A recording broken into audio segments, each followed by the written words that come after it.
नमस्कार, मैं अनिल उटाल। इस समय हूँ देश की आर्थिक राजधानी मुंबई के नज़दीक मीरा भाईंदर शहर के काशीमीरा पुलिस स्टेशन के ठीक बाहर।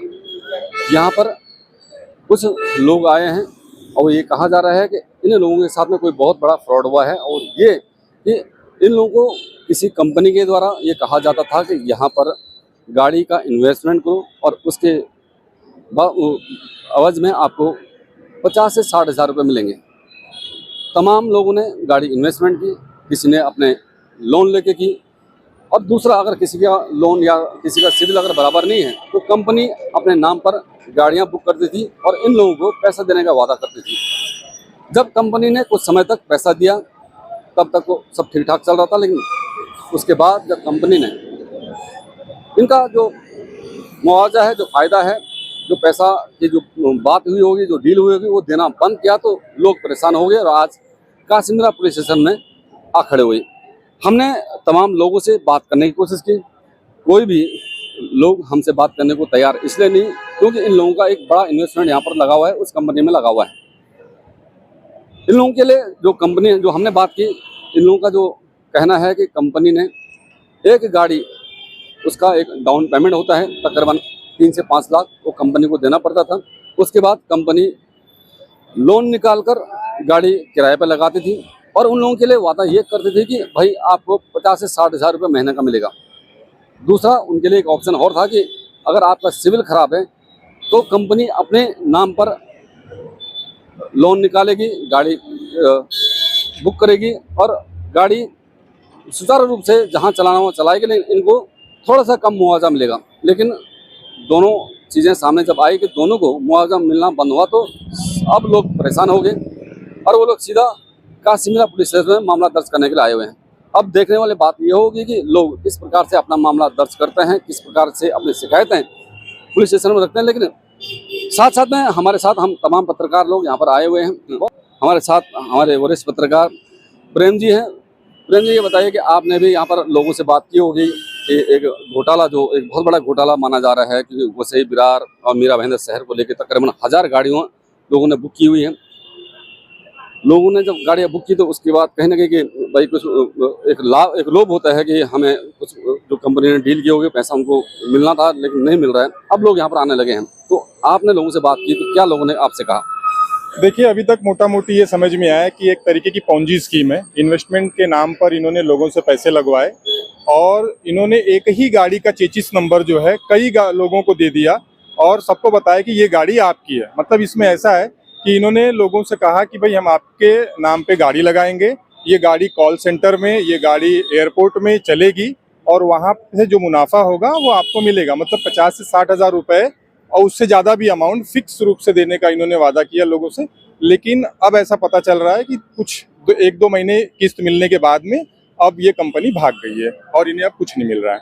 प्रेम जी, एक और बात है, यहाँ पर दो चीज़ें हमें समझ में आ रही हैं। एक तो सपोज जैसे मेरे नाम पे गाड़ी बुक करना और मुझे उस गाड़ी को कंपनी में लगाना, उसका तो एक अमाउंट जैसे 50 से 60 हज़ार हुआ होकर, लेकिन किसी का सिविल खराब है तो कंपनी में एक ऑप्शन और था कि आप कंपनी के नाम पे भी गाड़ी बुक कर सकते हैं। तो ऐसा भी आपसे कुछ बातचीत? इसमें ऐसा था कि जिन लोगों का सिविल खराब था, कंपनी ने उनको ये कहा कि अगर आपका सिविल खराब है तो डाउन पेमेंट आप हमें दे दीजिए और हम जो है आपके अपने नाम से गाड़ी निकालेंगे और वो आपके नाम पे रहेगी। मतलब म्यूचुअल अंडरस्टैंडिंग हो जाएगा इनके साथ में, बाकी कंपनी के नाम पे ही गाड़ी रहेगी। और यहीं पे सबसे बड़ा फ्रॉड था, क्योंकि इन्होंने 10 लोगों से पैसा लिया और एक गाड़ी निकाली और वो सबको बताया कि ये गाड़ी आपकी है। इस तरीके से इन्होंने डाउन पेमेंट सभी लोगों से लिया और उसको इकट्ठा करके फिर ये चलते बने। इस पूरा मामले को हम थोड़ा अलग नज़र से अगर देखने की कोशिश करेंगे तो क्या ये लगता है कि बैंकिंग फ्रॉड से ज़्यादा ये डाउन पेमेंट का जो फ्रॉड है वो नज़र आ रहा है? क्योंकि जिन लोगों ने डाउन पेमेंट किया होगा तो कम से कम 2 से 5 लाख के बीच में किया होगा, तो क्या उन्होंने डाउन पेमेंट में खेल खेला? देखिए, ऐसा है, ये जो स्कीम होती है ये 2 से 3 महीनों की होती है। अगर किसी को 1 महीने भी पैसा मिल जाता है तो अपने रिश्तेदारों को, दोस्तों को वो शामिल कर लेते हैं कि भाई हमें तो पैसा मिल रहा है। तो पहला जो किस्त होता है 1 या 2, वो 2 किस्त होने के बाद में, 3 किस्त होने के बाद में लोग अपने लोगों को जोड़ देते हैं। तो जो अंत में मतलब कुल मिला के चैन से समझो। तो जो लोग अंत में पैसे लगाते हैं, नुकसान उनका हो जाता है जो जिन्हें एक भी पैसा नहीं मिलता, और वही जब इकट्ठा हो जाता है पैसा तो फिर उसी पैसे का जो है सारा खेल है। एक अंदाजा जिस तरह से हम देख रहे हैं यहाँ पर, अभी तो फिलहाल 25 से 50 लोग यहाँ पर आए हुए हैं। अभी हमने सुना कि और जगह भी लोग अलग अलग पुलिस स्टेशन में आए हुए हैं। एक हम मीरा भाईंदर शहर में रहते हैं, पेंकरपाड़ा की जो बात आ रही है, वहाँ तकरीबन ये समझ में आ रहा है कि 150 से 200 गाड़ियाँ सिर्फ पेंकरपाड़ा से बुक हुई हैं। तो इनका जो स्कैंडल है, जिस तरह से हम लोग समझने की कोशिश कर रहे हैं, तो कितना बड़ा हो सकता है एक अंदाजा आपकी नजर? देखिए, अगर 150 से 200 गाड़ियां इसी परिसर से बुक हुई हैं तो इसका मतलब है कि और भी सारी जगहों से कम 1000 गाड़ियों के लगभग के आसपास होना चाहिए। हालांकि ये आंकड़ा अभी अजम्पशन ही है, लेकिन फिर भी अगर 1000 गाड़ियां भी हैं तो कम से कम ये करोड़ों में जाएगा ये स्कैम, और ये बहुत बड़ा स्कैम है।